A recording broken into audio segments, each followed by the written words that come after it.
Hello students, today my topic is columns and struts.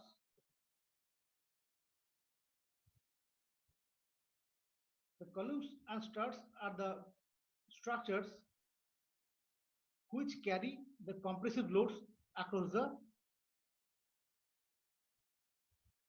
axis or axial direction. These members are generally takes the compressive load, and the struts can be horizontal, inclined or vertical. Whenever the struts is vertical, then the structural member can be called as column. We always notice in our everyday life, such like the bridges, roofs, or trusses, especially in our building, that is the beams. The beams are the horizontal member which are supported by the vertical structural members are called as column. Between the struts and the column, the length of the column and the cross-sectional area is much higher, and the length of the strut and the cross-sectional area is much lower than that of the column. That is why the column has a greater ability of the carrying the heavier load and always utilized for the case of the bridges, whenever the tons of the trucks or lorries or vehicles fly over, that loads deliberately and effectively is transmitted through the column to the ground.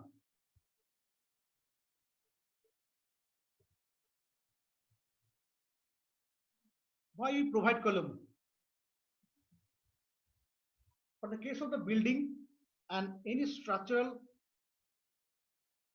things, the life or the span of that element should be higher.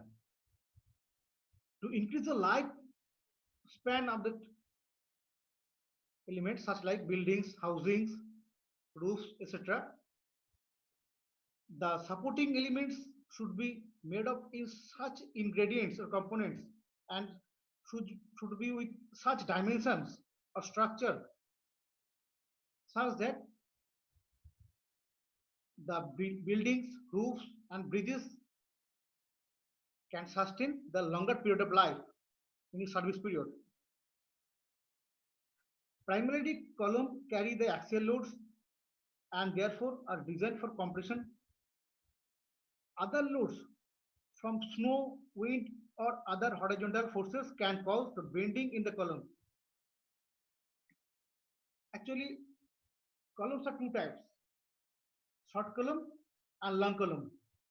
Short columns generally fail due to the crushing, that is the localized compressive forces across the area, and long column due to fails buckling.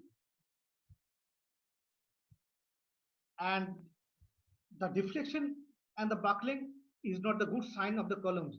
To prevent the deflection, the column material should be made of such high strength and stiff material. For that case, wherever the gusty storm or winds blow across our housings or the buildings, whichever it may be,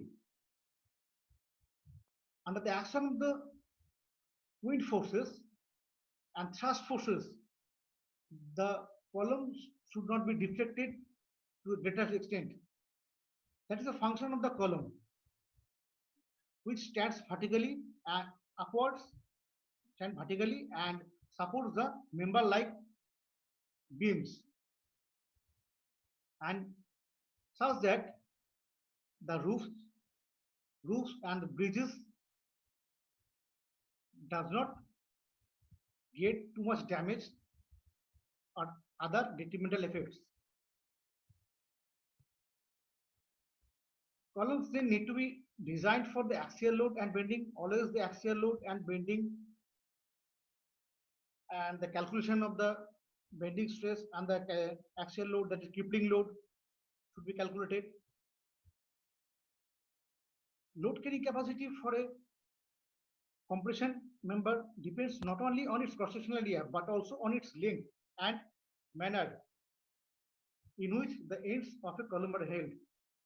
In my later slide, I will also show you that how the ends are supported, and according to that, the equivalent length or effective length can be calculated.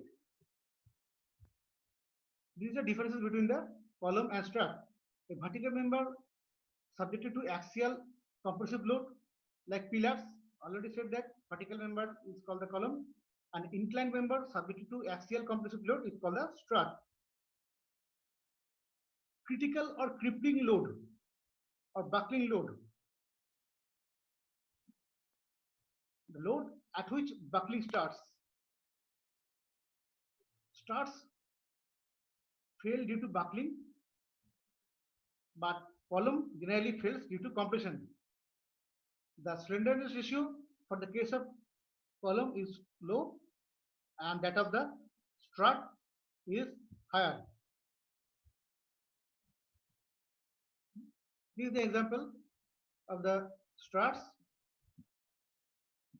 From here it is taking the tension and the load is getting over here, and the beam acting like a strut and takes the compressive load.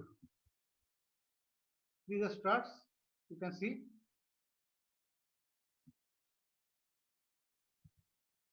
Types of columns, generally 4 types, based on shape, based on a type of reinforcement, based on type of loading, based on slenderness ratio. Among these, the number 1 and the number 4 are the important types that will included to your syllabus actually. On the base of the shape, that is, a shape can be different, like circular one, rectangle or square type one, L type or T type, or V type, etc. This is the image of the column. This is a rectangular type. Load acts along this axial direction.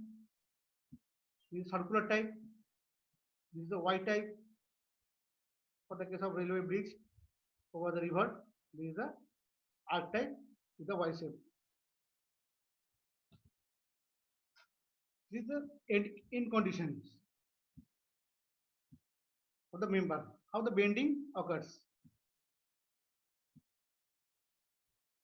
Whenever the one end is fixed and another end is free, this is the original length, and the load P is applied. Due to the compression, the buckle starts, and total LE is equal to the effective length, that is equal to the 2 into L. Like this one, this will come into original length. The effective length or equivalent length is equal to the original length. Here, LE is equal to 0.7 into L. Whenever the both ends fixed, that is half of the total length from here to here. That is the end conditions. Short column.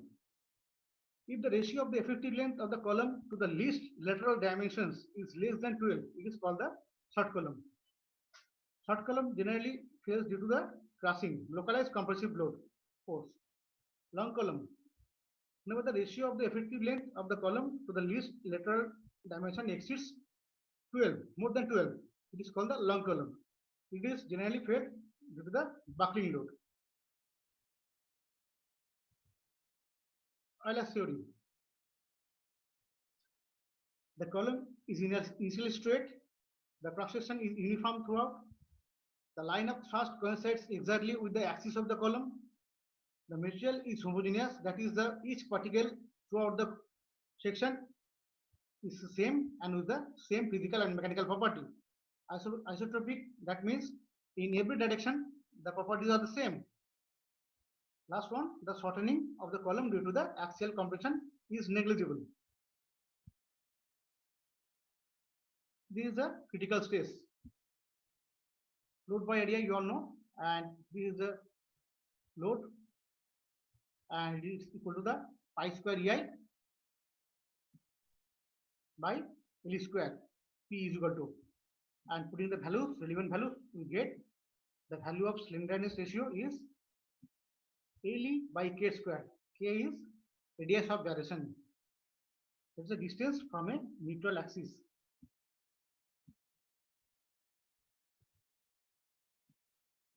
That is a brief idea of the column stress. Thank you.